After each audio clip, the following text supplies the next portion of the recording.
নীলফামারীর Uttara ইপিজেডের evergreen factory BD লিমিটেডের শ্রমিক সাইফুল ইসলাম বাবু ও তার পিতা শফিকুল ইসলামকে চাঁদাবাজি মামলায় আটকের ঘটনায় ফুলে ফেঁপে উঠে শ্রমিকরা। তাদের নিঃশর্ত মুক্তির দাবিতে টানা 2 দিনের আন্দোলনে উত্তাল হয়ে পড়ে পুরো নীলফামারী জেলা।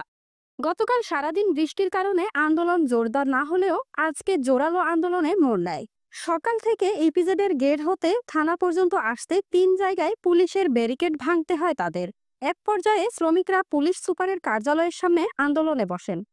পরে জেলা প্রশাসনের সিদ্ধান্তক্রমে শ্রমিক প্রতিনিধিদের সাথে নিয়ে জেলা প্রশাসকের সম্মেলন কক্ষে বসেন আইন শৃঙ্খলা বাহিনী, রাজনৈতিক ব্যক্তিবর্গ ও ইপিজেড কর্তৃপক্ষ। আলোচনায় শ্রমিকরা শফিকুল ইসলাম বাবু সহ অজ্ঞাতনামা সকলের বিরুদ্ধে মামলা প্রত্যাহার, এভারগ্রিন কারখানা সহ উত্তরা ইপিজেডের আওতাভুক্ত সকল কারখানা শ্রম আইন ও কারখানা আইন অনুযায়ী পরিচালনা, আইন শৃঙ্খলা বাহিনীর গুলিতে নিহত ইকো ইন্টারন্যাশনাল কোম্পানির শ্রমিক হাবিবের পরিবারকে ক্ষতিপূরণ হিসেবে 50 লাখ টাকা দেয়া সহ 12 দফা দাবি তুলে ধরেন। এ সময় শ্রমিক নেতা সাইফুল ইসলাম বাবু ও তার বাবা শফিকুল ইসলামকে জামিনে মুক্ত করে শ্রমিকদের মাঝে ফিরিয়ে দেয়া হয় এবং তাদের বাকি দাবি মেনে নেওয়ার সিদ্ধান্ত হয়। আলোচনায় আগামীতে উত্তরা ইপিজেডের শ্রমিকদের দাবি পেশ করার জন্য পিসি কমিটি গঠনের সিদ্ধান্ত এবং এভারগ্রিন ফ্যাক্টরি বিডি লিমিটেডের জিএমকে অপসারণের সিদ্ধান্ত হয়। পরে আগামীকাল থেকে কোম্পানির কার্যক্রম স্বাভাবিক থাকবে সিদ্ধান্তক্রমে শ্রমিকরা আন্দোলন উল্লাস করতে করতে ফিরে যায়। পলিটিক্যাল লিডার যারা আছেন নেতৃবৃন্দ সহ এবং আমাদের আইন শৃঙ্খলা রক্ষাকারী বাহিনীর সবাই সহ তাদেরকে বিষয়টি বোঝানোর চেষ্টা করি।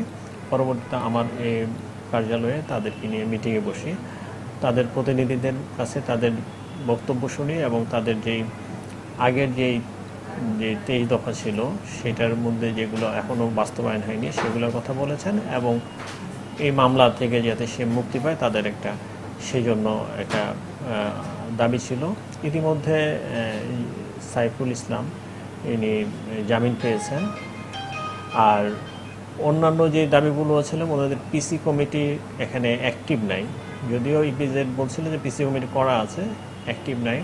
আসলে আমরা এটা দেখলাম যে সত্যতা পেয়েছি যে এটা অনেক পুরনো পিসি কমিটি করা হয়েছে এবং আমরা যখনই তাদের সাথে কথা বলতে যাই কোনো নেতৃবৃন্দ খুঁজে পাই না। শ্রমিকদেরকে বোঝানো বিভিন্ন আমরা যা প্রশাসনিকভাবে যে এই জেলার দায়িত্বপ্রাপ্ত আছি সবাই মিলে আমরা চেষ্টা করছি যে এই পিজেডটা যাতে সুন্দরভাবে এটা স্মুথলি রানিংয়ে থাকে।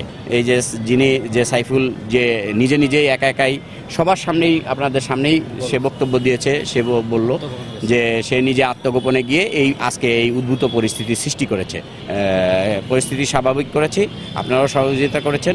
আমরা চাই যে আগামীকাল থেকে এই ইপিজেডে কোনো ধরনের বিশৃঙ্খলা থাকবে না, সুন্দরভাবে এই ইপিজেডটা রানিং থাকবে।